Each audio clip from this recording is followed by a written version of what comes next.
Depuis Christophe Colomb, aucune nouvelle voie maritime n'était apparue sur la carte du monde. Celle du Grand Nord canadien est littéralement en train de tomber du ciel. L'ouverture plusieurs mois de l'année du passage du Nord-Ouest, en offrant de nouvelles perspectives économiques, bouleverse des équilibres géopolitiques jusqu'alors figés par les glaces. Cette route est un vieux rêve de navigateur, une voie royale entre Europe et Asie.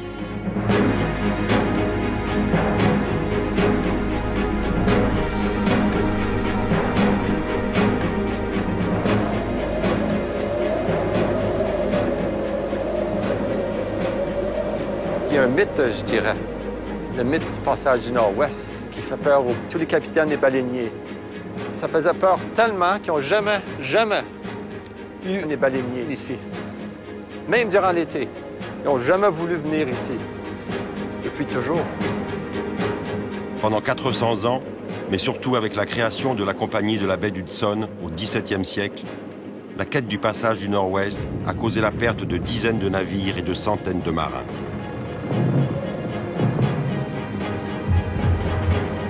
Poussés par la certitude que cette route transocéanique ouvrait les portes de la Chine, tous échouèrent dans ce labyrinthe de glace. Le mythe a été scellé par Franklin, complètement, que c'est dangereux ici. N'allez pas ici, vous allez mourir si vous êtes ici. Vous allez pogner dans la glace pour 2 ans et vous allez crever.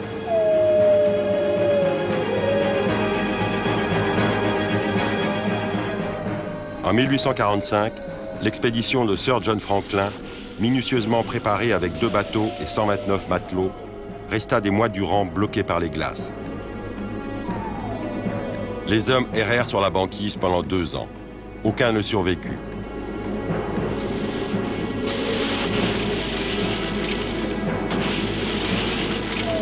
Ce naufrage laissa la certitude que ce passage était à tout jamais impossible à franchir. Ce n'est qu'au début du XXe siècle que le Norvégien Amundsen réalisa la traversée du passage d'ouest en est. Il mit près de 3 ans pour réussir cet exploit.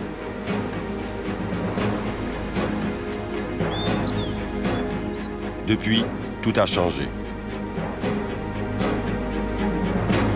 8h20 à CFRT Radio Iqaluit. Dans quelques instants, les actualités régionales et territoriales. Bienvenue sur Aurore Boréale, votre émission du matin. L'été 2006 aura été le plus chaud depuis le début de la prise de statistiques à cet effet. Le réchauffement le plus élevé cet été s'est produit dans l'Arctique, où la température s'est située en moyenne à 2,5 degrés au-dessus de la normale.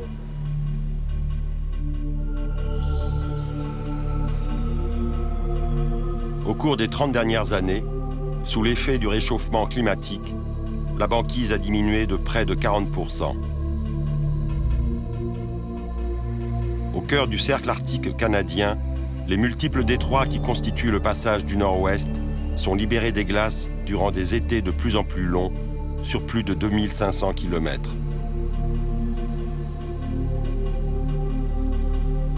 Dernier verrou à sauter entre Atlantique et Pacifique, cet endroit devient à coup sûr la voie la plus courte entre Europe et Asie.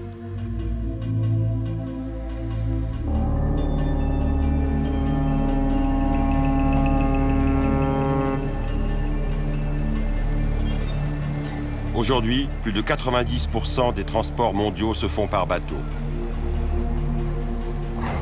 Le trafic maritime augmente plus vite que les capacités de la marine marchande actuellement disponibles. En 2 ans, les prix du fret ont quadruplé et les voyages se doivent d'être de plus en plus rapides, les routes de plus en plus directes. Les ports sont embouteillés, les détroits dangereux et certains navires doivent attendre plusieurs jours le feu vert pour un passage par le canal de Suez ou celui de Panama. La route par le canal de Panama, avec ses 25 000 km, est de plus en plus engorgée. Celle par le canal de Suez, sensiblement aussi longue, reste soumise à des risques de conflits régionaux. Mais les 7000 km, gagnés en empruntant la route du Grand Nord, peuvent changer la donne.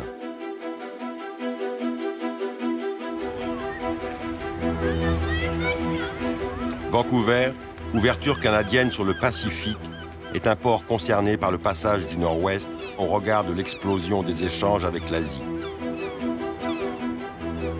C'est ici que la société Martech Polar conseille les compagnies maritimes et fournit les compétences aux armateurs qui se positionnent sur le passage du Nord-Ouest.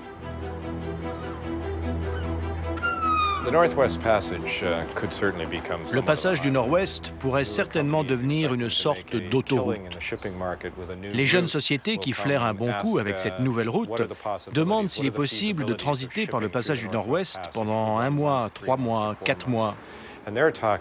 Et elles ont annoncé qu'elles auraient besoin, au cours des 15 ans à venir, de 300 officiers aptes à naviguer dans les glaces, voire plus. Le problème, c'est l'expérience des navigateurs, des pilotes de navires en conditions de glace. Je peux apprendre à quelqu'un à quoi ressemble un bloc de glace et quelle couleur de glace éviter. Mais on ne peut pas lui apprendre à manœuvrer le navire quand il réagit à un bloc de glace de plusieurs années comme s'il s'agissait de glace de première année. C'est là où l'expérience est primordiale. Jamais on ne pourra fournir suffisamment de navigateurs qualifiés pour répondre à la demande.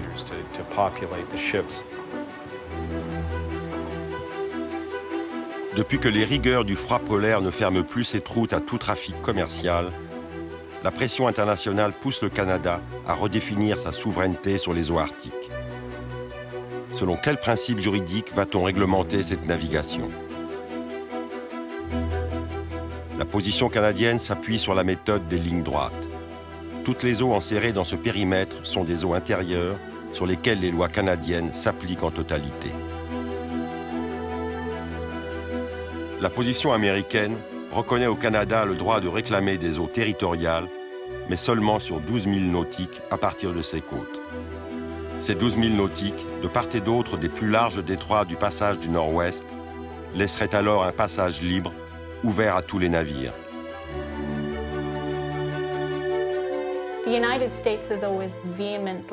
Les États-Unis ont toujours défendu avec force l'idée que les détroits devaient être internationaux. Et ils considèrent que le passage du Nord-Ouest, au même titre que le détroit d'Ormuz ou de Malacca, devrait être international. C'est à la Cour internationale de justice qu'il revient de trancher, et nous sommes donc dans une impasse. Et je ne suis pas sûre que devant cette Cour, le Canada puisse obtenir gain de cause. Historiquement, l'Union européenne partage le point de vue de Washington, à savoir que le passage du Nord-Ouest doit être un détroit international. Mais elle ne défend pas cette position avec la même conviction que Washington. Et je pense que si le Canada et les États-Unis parviennent à un accord, elle s'y rangera. Dans cette bataille juridique, la Russie est le seul allié du Canada. La Russie, avec sa route du Nord-Est, qui passe dans l'archipel sibérien, a les mêmes exigences de souveraineté sur sa zone arctique que le Canada avec son passage du Nord-Ouest. Dans l'attente d'un accord, les Canadiens occupent le terrain, affirment leur présence par tous les moyens et jouent toutes leurs cartes. Pendant les prochains quelques mois, plus de 40 chercheurs étudieront les changements climatiques en Arctique. Le navire qui loge ces scientifiques, Le Amundsen, se dirige maintenant vers le passage du Nord-Ouest. Le navire retournera à Iqaluit à la fin octobre. Parmi les atouts canadiens, la connaissance la plus large des lieux est primordiale. L'Amundsen, ce brise-glace de la garde côtière canadienne, est devenu depuis 3 ans l'observatoire du passage. Chaque année, durant les mois d'été, il accumule les données, fait l'inventaire de ce qui s'y passe. Les bateaux qu'il croise ou qu'il aide, les glaces qu'il rencontre ou qu'il ne rencontre plus. Des géographes, des juristes, des climatologues et des glaciologues embarquent pour mener à bien une mission sous la direction de David Barber. Avec lui, nous allons traverser le passage du Nord-Ouest pour tenter d'en décrypter les derniers mystères.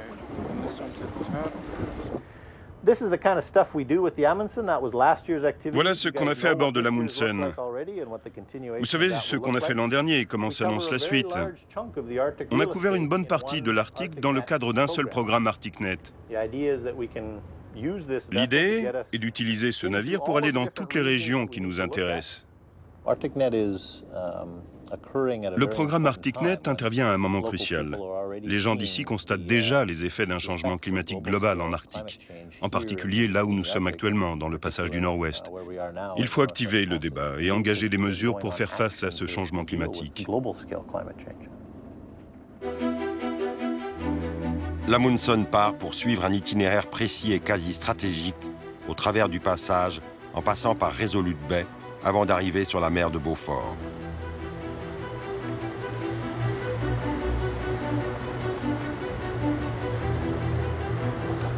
En plus du commandement, le capitaine Stéphane Julien s'est vu confier la mission de sonder et de cartographier une nouvelle route au travers de ce passage, en inaugurant la traversée par le détroit de McClintock. Foutu brouillard qui nous emmerde, hein? On voit quelques milles en avant, là, Daniel. On se rend compte que malgré les satellites, malgré les cartes de glace, malgré les brise-glaces puissants, malgré les cartes marines, des équipages professionnels, il y a toujours un petit facteur de risque. Quand on dit on s'en va dans le passage du Nord-Ouest, on devient juste un petit peu plus moins confortable. Juste...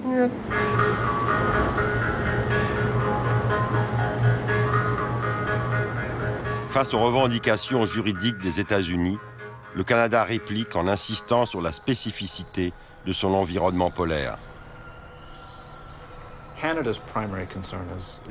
L'environnement est la priorité numéro 1 du Canada. Or, l'environnement arctique est très fragile et il est le premier affecté par les changements climatiques. Les changements y sont plus rapides que nulle part ailleurs. Cet écosystème très fragile a évolué pour survivre à des températures glaciales et supporter les conditions extrêmes de cette région qui est la plus inhospitalière de la planète. Et il est évident que cet endroit court un grand danger.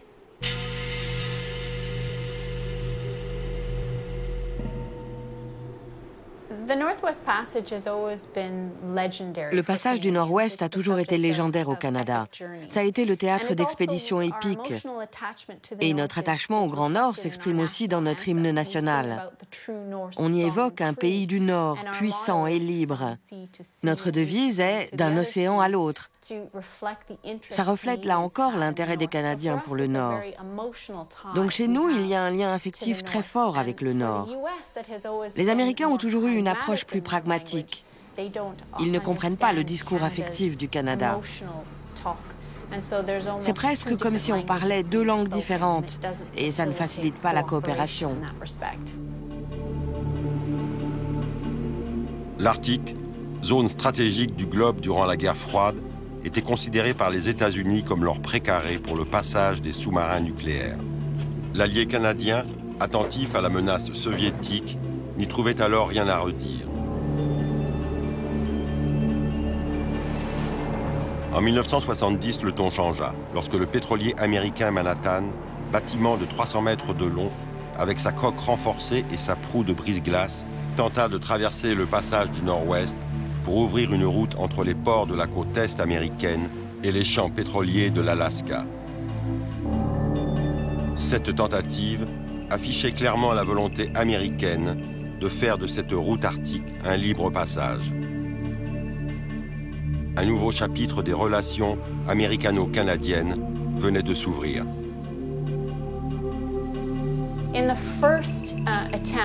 Lors de sa première tentative de traversée, le Manhattan ne transportait que de l'eau. Mais à un moment donné, il s'est échoué et a subi des dommages considérables. Et c'est cet incident qui a poussé le gouvernement canadien à mettre en place une législation destinée à protéger cet environnement marin arctique si particulier face à ce type d'accident. La loi sur la prévention de la pollution des eaux arctiques, entrée en vigueur en 1970, après la traversée du Manhattan, a réellement pour objectif de contrôler le trafic maritime commercial. En consacrant la spécificité de l'environnement polaire, cette loi entérine l'émergence de l'écologie dans le politique. En réaction aux prétentions américaines, Ottawa cherche régulièrement des parades pour faire évoluer cette notion de protection de l'environnement sur cet archipel?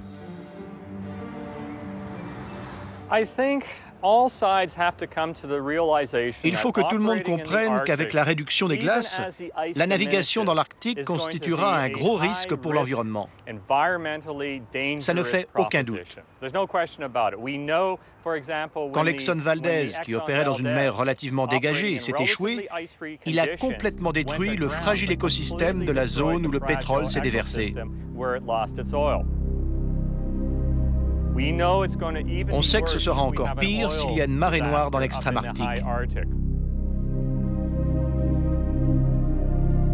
En mars 1989, l'Exxon Valdez s'échoua sur les côtes de l'Alaska.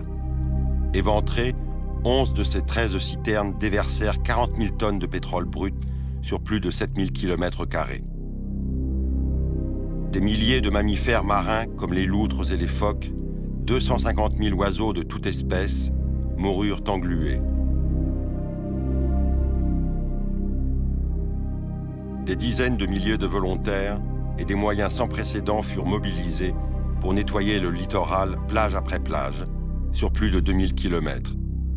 C'est de loin la pollution pétrolière la plus désastreuse de l'histoire.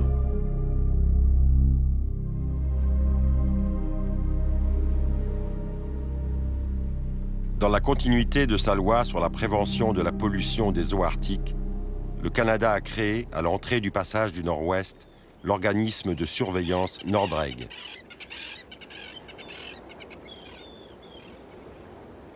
À Iqaluit, NORDREG est censé contrôler que tout bateau, selon sa coque, la puissance de ses machines et la qualification de son équipage, est conforme aux normes canadiennes de navigation polaire.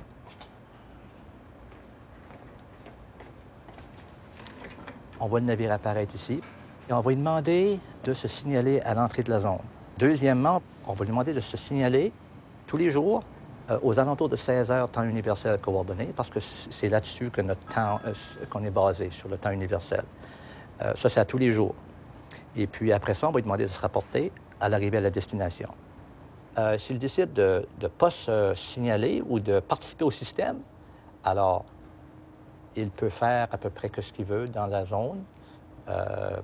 NORDREG ne le saura pas, tout simplement. On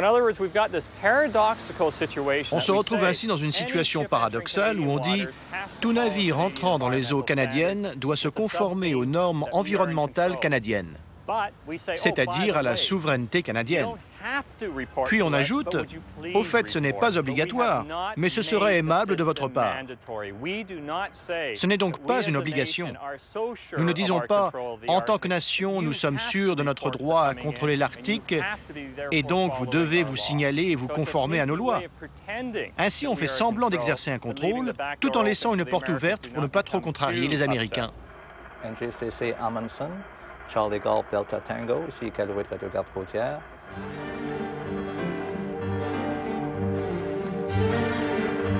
NGCC Amundsen, Charlie Golf Delta Tango, sur la voie 1201. Est-ce que vous me recevez?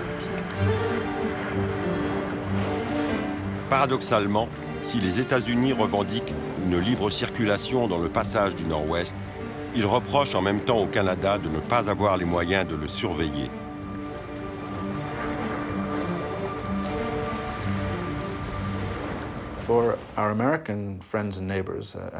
Pour nos amis et voisins américains, du moins sous l'administration Bush et sans doute sous son successeur, la priorité est la sécurité et non l'environnement. Et cela est lié au fait que les États-Unis puissent à nouveau être attaqués. Des terroristes pourraient emprunter le passage du Nord-Ouest pour accéder en Amérique du Nord. C'est un risque croissant, puisque le transit et l'activité dans le Nord augmentent d'année en année.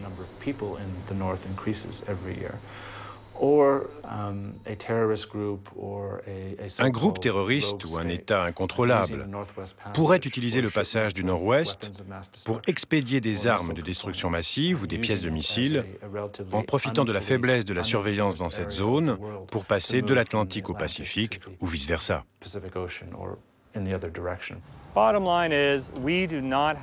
Nous n'avons pas vraiment la capacité de surveiller et encore moins celle de faire appliquer les lois.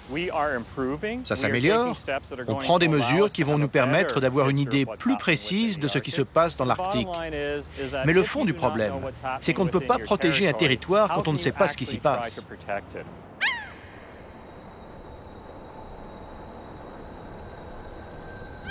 Pour faire face, le Canada se doit de redéployer tout un arsenal militaire sur cet immense territoire arctique.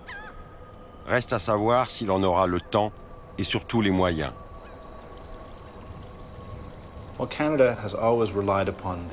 Le Canada a toujours compté sur la glace pour assurer sa sécurité nationale, ce qui explique qu'on est actuellement moins de 250 soldats à plein temps dans l'Arctique.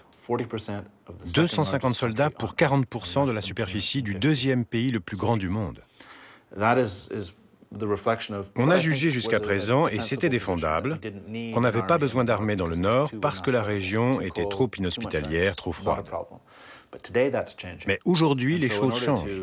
Et pour faire valoir nos revendications et opposer des arguments valables face aux Américains et aux Européens, nous devons renforcer notre présence. Il faut des hélicoptères, des brise-glaces, des unités de surveillance, des parachutistes, tout ce que mettrait en œuvre n'importe quel pays en cas de nécessité, et que le Canada va mettre en œuvre, car il y a aujourd'hui nécessité.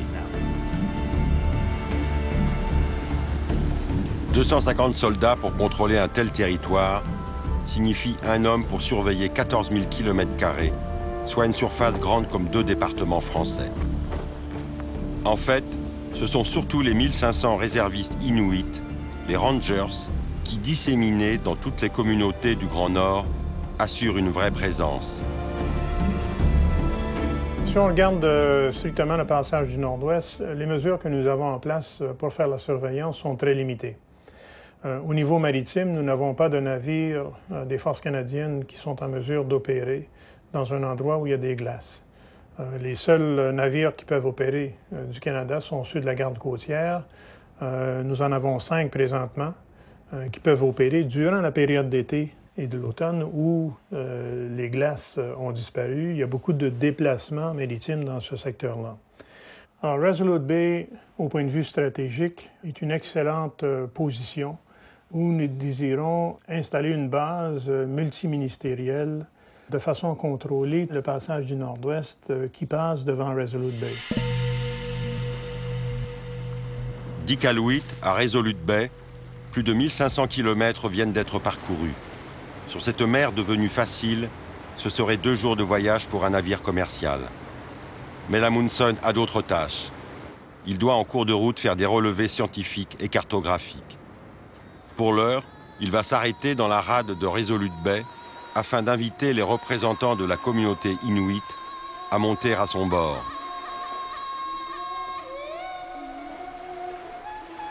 Resolute Bay est un passage obligé de cette nouvelle route maritime. Pour y installer le nouveau quartier général de la zone arctique, Ottawa devra cependant convaincre les Inuits. En fait, sans eux, en Arctique, rien n'est vraiment possible. D'autant que leur traditionnel savoir-faire dans cet environnement leur permet d'en connaître toute la complexité.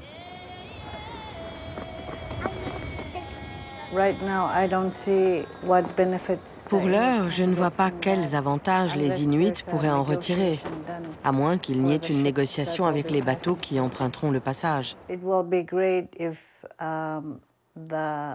Et ce serait bien si les bateaux demandaient d'abord aux Inuits la permission de passer. Parce que lorsque la glace se forme et que les Inuits vont chasser le phoque, si un bateau passe, ça endommage parfois la zone de chasse.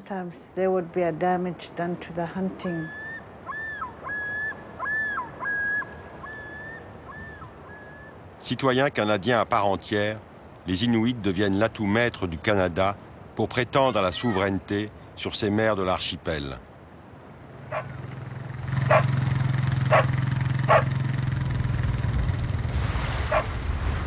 Ils en sont la justification historique. À ce titre, ils ne sont plus oubliés. Depuis quelques années, sous l'impulsion du gouvernement, les armateurs canadiens n'hésitent plus à envoyer des cargos et des pétroliers pour apporter les fournitures de base à ces communautés lointaines.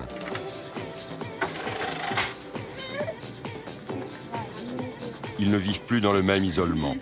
Mais surtout, après 30 ans de lutte, ils ont obtenu en 1999 la création et l'autonomie de leur province du Nunavut. À ce titre, leur collaboration est devenue indispensable. Ottawa ne peut plus décider à leur place.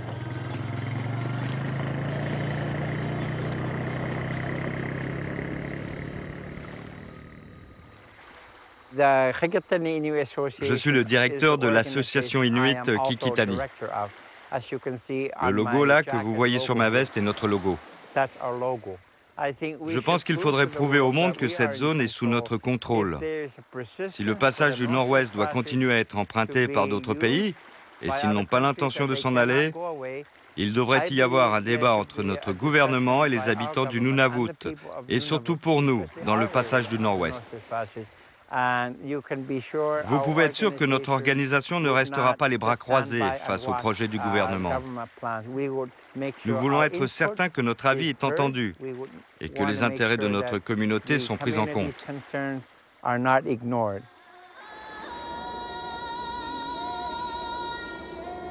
Mercure de 4 degrés. Il est présentement 8h26. C'est la fin de l'émission L'Aurore boréale. Je vous remercie d'être là. Dans quelques instants, les actualités régionales et territoriales. Le Amundsen a prévu rendre visite aux communautés de Resolute Bay avant de continuer vers le passage du Nord-Ouest jusqu'à la mer Beaufort. Objet de toutes les attentions, les Inuits vont pouvoir, une fois à bord, faire part de leurs craintes sur leur avenir dans un Resolute Bay sans glace où le passage international des cargos risque de remplacer celui des traîneaux. Alors, quelle découverte avez-vous faite? C'est à lui qu'il faut demander. C'est lui le scientifique. Moi, je conduis le navire. Vous êtes sur le bateau pour combien de temps? Pour environ un mois. C'est un endroit où on apprend beaucoup. J'en ai pour le restant de ma carrière pour bien connaître l'Arctique. Et il restera sans doute encore des zones que je ne connaîtrai pas.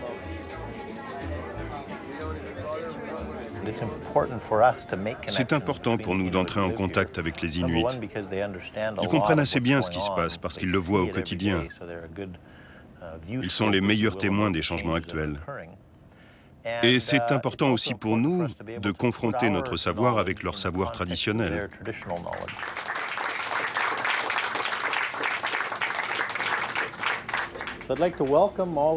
Bienvenue à tous les habitants de Resolute Bay, à bord de l'Amundsen. J'espère que le dîner vous a plu. On est ici, à Resolute Bay. On utilise des modèles informatiques pour prévoir l'ampleur du réchauffement. On pense que les températures vont considérablement augmenter en Arctique dans les 50 ans à venir. Si vous avez des questions, je serai ravi d'y répondre.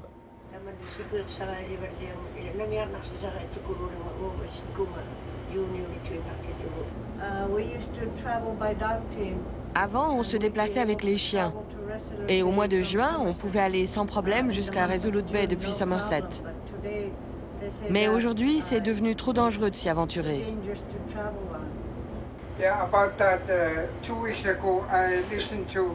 À ce sujet, il y a 2 semaines, j'ai entendu à la radio du Groenland un scientifique russe qui disait que le réchauffement climatique allait durer encore pendant 5 ans et qu'après ça, ça s'arrêterait.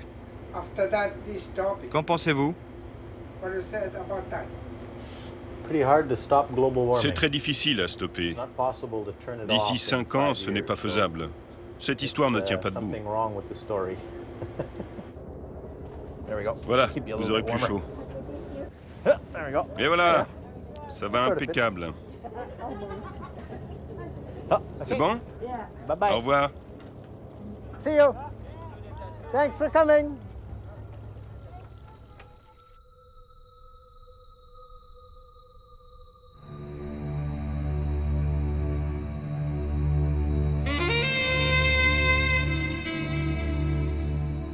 Après Après le départ des représentants de la communauté inuite de Resolute Bay, le brise-glace lève l'ancre durant la nuit. L'équipage s'affaire pour installer les appareillages nécessaires à toutes les recherches scientifiques. Elles seront indispensables à une meilleure compréhension de ces eaux quasi inconnues. Informations satellitaires, radars des glaces, sonars et sondeurs sont consultés en permanence. Ces indications de navigation constitueront une banque de données pour tous les autres navires. On devrait rester dans le 100 mètres. C'est un moment décisif. La route la plus directe, pleine ouest, est encore bloquée par les glaces. Le capitaine Julien s'engage alors dans le redoutable détroit de McClintock.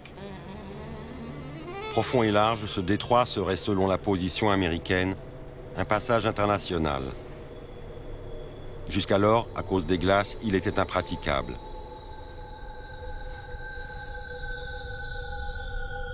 Presque inconnu, il reste à explorer. Avant même de l'atteindre, le McClintock se fait reconnaître.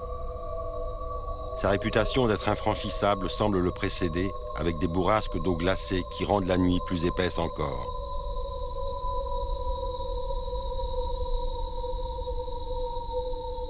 Orienté plein nord, les courants et les vents s'y engouffrent.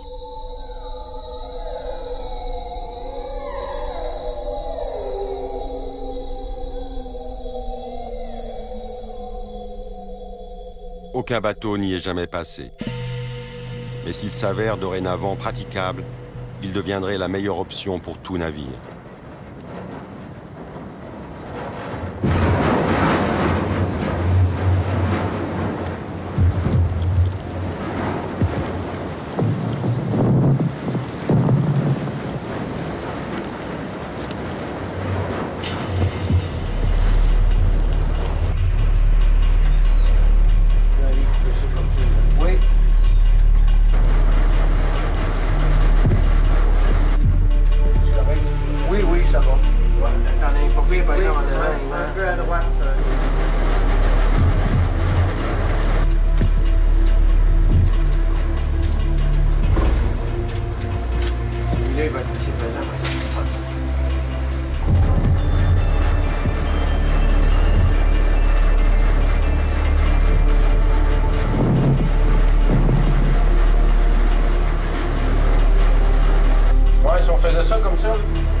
Essaye d'y aller plus vers l'ouest un peu.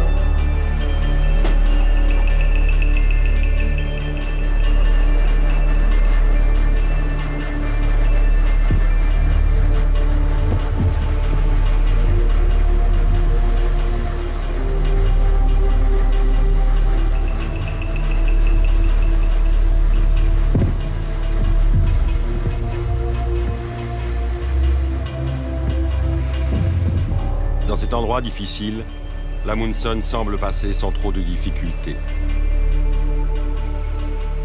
Il ondule sur les blocs de glace et les écrase avec sa proue.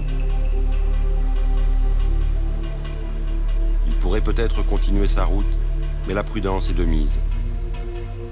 Le commandant se concerte avec son équipage et décide qu'il vaut mieux s'arrêter au milieu du détroit et faire le point.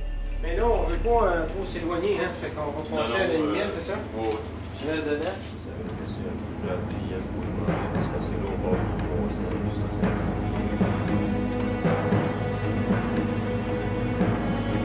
Pour traverser les 60 000 nautiques restants du McClintock, le commandant choisit de faire ce qu'il appelle une patrouille des glaces.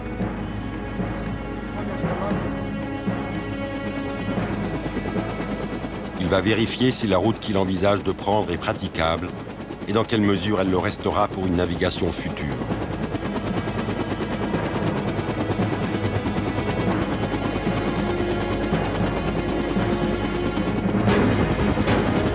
On s'assure une navigation les prochaines 24 heures, une navigation sécuritaire. Juste à lui, ça se trouve. Il est juste à l'est. Hein? L'autre, il est plus à l'est, nord-est. Nord-est? Oui. Nord-est, on est à peu près 3 000. Oui, c'est ça. Et vraiment, ceux-là sont sur la route qu'on veut faire. Est-ce que c'est quelque chose qui pourrait nous barrer le chemin, qui pourrait me forcer à me rapprocher de littoral? Et c'est vraiment pas ce que je veux en ce moment avec le détroit des Clifton, sa configuration. C'est la vieille glace qui est probablement à son dernier stade, sa dernière vraiment été. L'année prochaine, ça risque de disparaître. On va pouvoir rester sur la route qu'on a planifiée, ou à peu près. Fait que, je vais pouvoir mieux dormir.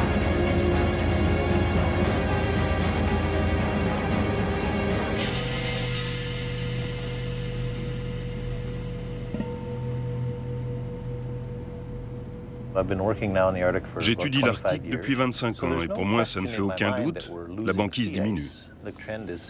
La tendance au retrait des glaces est très nette. Il n'y a plus cette épaisse couche de glace pluriannuelle, une glace très dure qui a survécu à l'été et s'épaissit l'hiver suivant.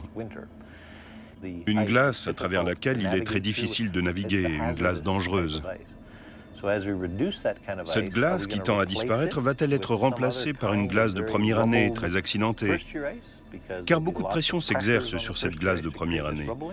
Ou va-t-on avoir beaucoup moins de glace en général? Ça fait partie des questions auxquelles on tente de répondre.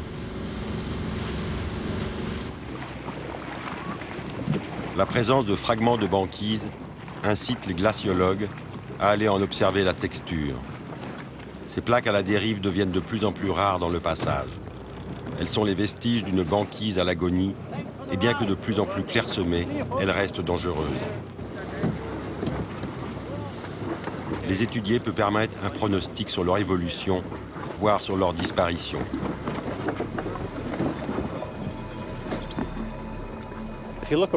Si vous regardez bien cette plaque, vous verrez qu'il s'agit d'une plaque de banquise pluriannuelle assez jeune. Elle présente des blocs très déchiquetés, ces gros monticules que vous voyez derrière moi.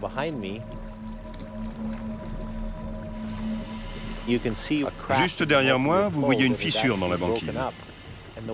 Elle s'est cassée en deux, et le vent a poussé les deux blocs l'un contre l'autre. Ici, la glace est très mince, et c'est typique de la façon dont les blocs de glace pluriannuels se délitent. En Arctique, la glace de mer est un constituant majeur de l'ensemble du système physique. C'est quelque chose de tangible qu'on peut mesurer et comprendre.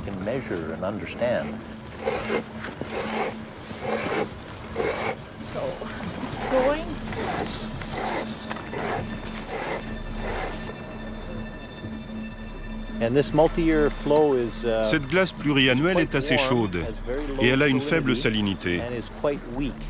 Elle se brise donc assez facilement, que ce soit sous l'action du vent ou des vagues, ou encore du fait du passage d'un bateau.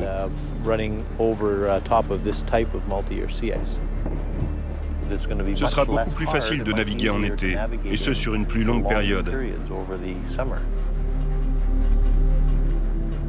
En fait, les effets conjugués du réchauffement climatique et des progrès réalisés dans la conception des coques permettent de naviguer sur les mers arctiques bien au-delà de la période estivale. D'ores et déjà, l'exploitation des minerais et du pétrole dans ces régions exige des bateaux capables de transporter ces matières premières sur leur lieu de traitement. La demande de ce genre de navire est de plus en plus importante. Mais d'autres perspectives s'ouvrent et depuis quelques années, la société Aker Arctic à Helsinki a investi un nouveau marché en concevant des vraquiers, des pétroliers et même des porte-conteneurs susceptibles d'affronter toutes les glaces sur des routes transocéaniques. Le principal objectif des essais est de déterminer la capacité du navire à briser la glace, quelle que soit sa texture.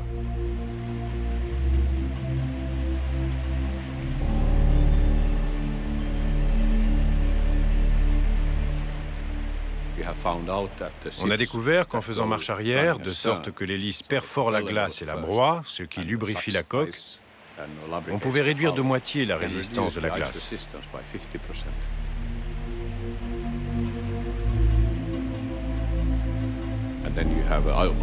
Puis une fois que la proue est dégagée, que vous êtes dans des eaux libres de glace, vous pouvez aller en marche avant. On a aussi d'autres variantes. On peut avoir une proue renforcée, très performante. Mais l'idée, c'est de toujours utiliser la direction optimale, afin que le navire puisse progresser à travers la glace sans l'assistance d'un brise-glace.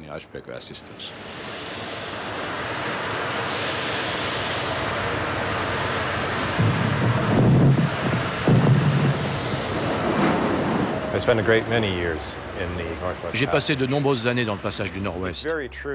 Et c'est vrai qu'aujourd'hui, on a la technologie nécessaire pour construire des navires capables d'affronter les conditions régnant dans le passage. Mais c'est toujours un défi, car il n'y a aucune infrastructure dans l'Arctique canadien. Dans le passage, vous êtes véritablement livré à vous-même.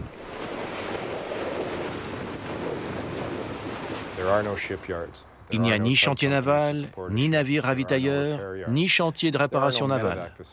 Aucun service d'évacuation médicale, aucun dispositif de lutte anti-pollution, aucun port. Donc les navires qui veulent transiter par le passage du Nord-Ouest doivent assurer leur propre soutien logistique.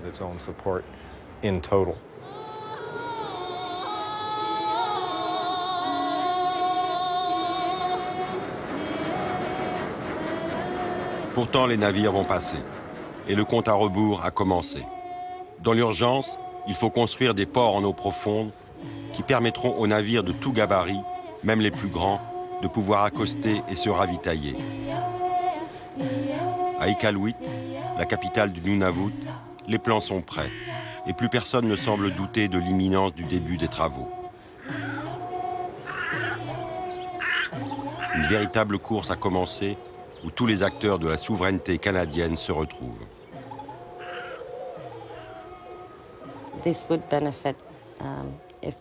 Ce serait très bénéfique si le passage engendrait plus d'activités. C'est certain. Mais il ne faut pas oublier qu'il y a d'autres communautés qui estiment être bien placées. Et certaines d'entre elles ne seront peut-être pas à même d'apporter les services dont ces navires auront besoin. Par exemple, au niveau du réapprovisionnement. Je ne sais pas s'ils ont des fournisseurs. Peut-être qu'ils peuvent développer de nouvelles activités. Mais une piste d'atterrissage est également capitale. Nous, on a les installations aéroportuaires. La seule infrastructure qui nous manque, c'est un port en eau profonde. Sinon, toutes les autres infrastructures sont déjà en place.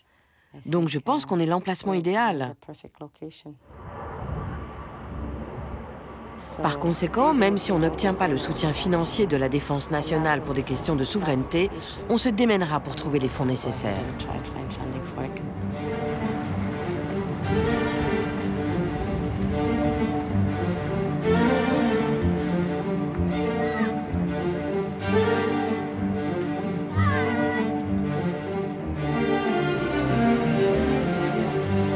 Les compagnies maritimes canadiennes, déjà présentes dans l'Arctique, comme FedNav ou le groupe Dégagné à Montréal, n'hésitent pas à manifester leur intérêt pour l'aménagement portuaire de la route du Grand Nord.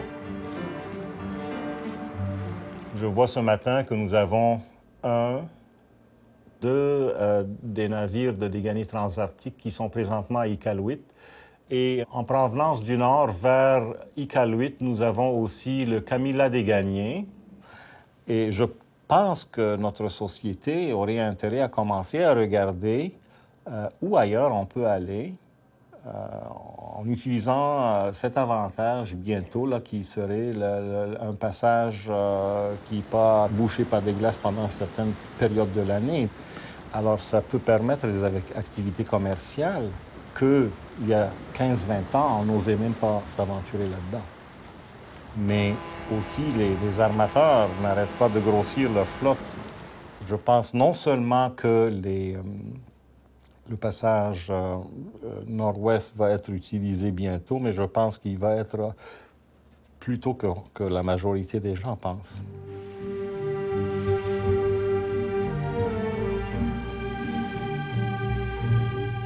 En tout cas, ce détroit de McClintock, autrefois infranchissable, ne l'est plus. La voie est ouverte. La collecte des données nécessaires aux expertises scientifiques et cartographiques est terminée. l'Amundsen va bientôt pouvoir prendre le chemin de retour vers Québec. Et l'heure du premier bilan peut arriver.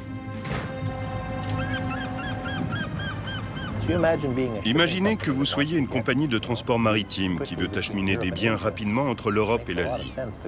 C'est logique de passer par le pôle. Mais quels sont les risques? Eh bien, ceux associés à la glace de mer pluriannuelle. Donc si on réduit cette glace à pas grand-chose, ou même qu'on s'en débarrasse totalement, les risques de ce type de navigation disparaîtront.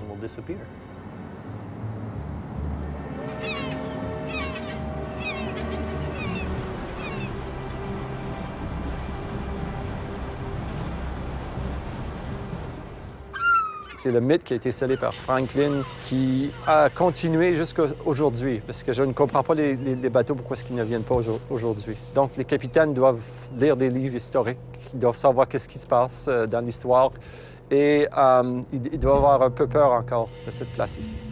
Mais il n'y a aucune raison d'avoir peur, n'est-ce pas? Il n'y a pas de glace, il n'y a rien.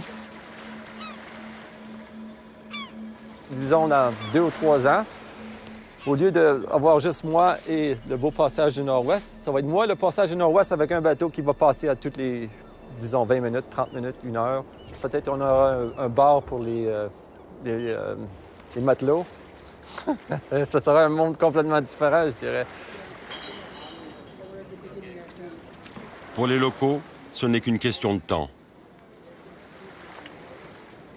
Mais pour les États concernés, il s'agit pour la première fois d'avoir à repenser l'approche politique d'une partie du monde en plein bouleversement climatique.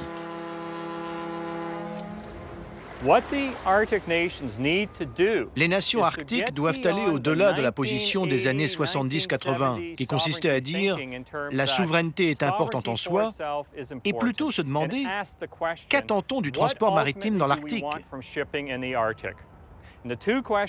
Il y a 2 réponses.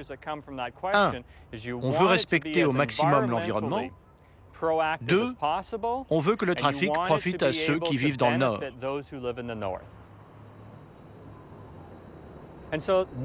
Donc je pense que la solution pour l'avenir, une fois qu'on aura surmonté ces problèmes récurrents de souveraineté, c'est un accord multilatéral qui prendra en compte l'aspect pratique de telles opérations maritimes.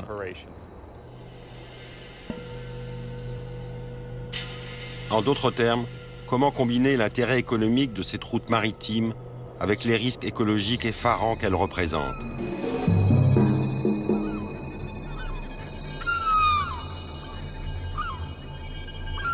À l'évidence, une totale liberté de naviguer dans le passage du Nord-Ouest nécessite un contrôle dont on voit mal comment ce seul pays pourrait l'assumer, à moins que les autres nations, et surtout les États-Unis, ne s'engagent à reconsidérer le caractère exceptionnel de l'endroit. Ce n'est pas un argument opportuniste, mais un argument qui se fonde sur notre connaissance de l'Arctique. On devrait donc offrir à nos alliés, les États-Unis, l'Union européenne, tous les moyens qu'offre la réglementation canadienne, dans l'intérêt du Canada et de l'OTAN, mais aussi dans celui de tous les pays développés de la planète, et de toutes les compagnies maritimes responsables.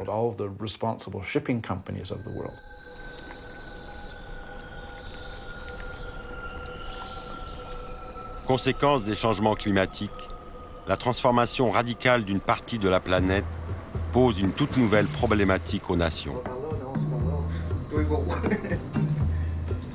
L'écologie vient de surgir dans la sphère du géopolitique.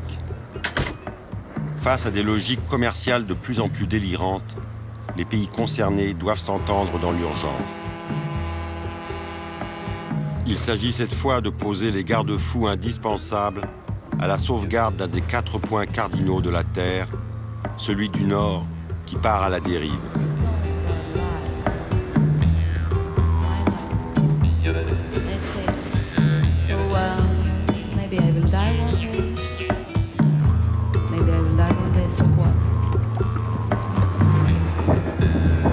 I would wish that my friends would come together and drink a little and talk. Something like that. She was not a bad person, no, she was not.